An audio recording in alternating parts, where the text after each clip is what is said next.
అందరికీ గీతా జయంతి శుభాకాంక్షలు.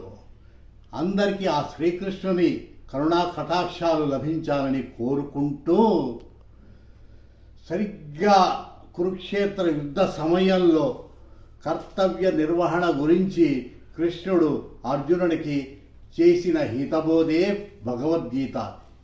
ఈ హితబోధ సర్వ మానవాళికి వర్తిస్తుంది.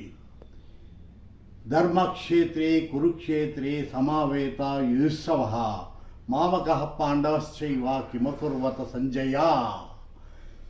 ఈ శ్లోకంలో క్షేత్రే క్షేత్రే ధర్మం కురు అనే అర్థం అంతర్లీనంగా ఉంటుంది. అంటే మానవులు ధర్మాన్ని ఏ స్థాయిలో ఉన్నా, ఎక్కడ ఉన్నా, ఎలా ఉన్నా ఆచరించాలని చెప్తుంది గీతాపదేశం. మానవులకి సమాజం నిర్ణయించిన ధర్మాన్ని తూచా తప్పకుండా పాటించాలని చెప్తుంది గీత. సరిగ్గా యుద్ధం ప్రారంభం అవుతున్న మరుక్షణంలోనే అర్జునుడు తన క్షత్రియ ధర్మాన్ని విస్మరించి అర్జున ధనుర్బాణాలను క్రింద పడవేసి ఎదురుగా ఉన్న వాళ్ళు తన వాళ్ళు అంటూ తీవ్ర మోహంలో పడిపోతాడు. ఆ మోహం నుంచే పుట్టుకొచ్చింది గీతోపదేశం. రాజవిద్య రాజగుహ్య యోగంలో ఒక చక్కని శ్లోకం ఉంది. అనన్యా చింతయంతో మాం ఏ జనా పర్యుపాసతే నిత్యాం యోగాభియుక్తానాం యోగక్షేమం వహామ్యహం. అంటే ఎవరు నిరంతరం అనన్య చింతనతో భక్తితో సేవిస్తారో, నిష్కామ భావంతో సేవిస్తారో వారికి పరమాత్మ అన్ని విధాల సహాయపడతాడని, వారి యొక్క యోగక్షేమాలు చూసుకుంటాడని గట్టి భరోసా ఇస్తాడు పరమాత్ముడు.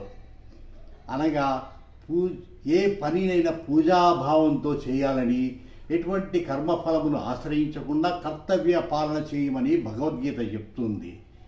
భగవద్గీత ఎంతసేపటికి కర్మ చేయమనే చెప్తుంది తప్ప కర్మ వద్దు అనే భావనని ఎంత మాత్రం తీసుకురాలేదు, ఎంత మాత్రం ప్రోత్సహించదు.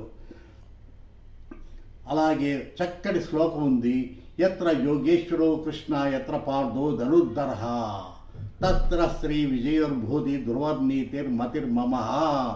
అంటే ఎక్కడైతే యోగీశ్వరుడైన కృష్ణుడు, ధనుర్ధారి అయిన అర్జునుడు ఉంటారో అక్కడ శాశ్వతమైన సంపదలు, స్థిరమైన నీతి, సకల ఐశ్వర్యములు, సర్వ విజయములు ఉంటాయి అని ప్రతీతి.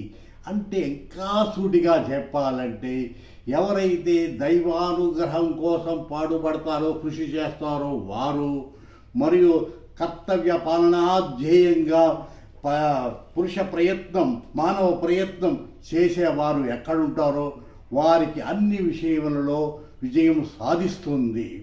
ఇదే గీతాసారం సందేశం.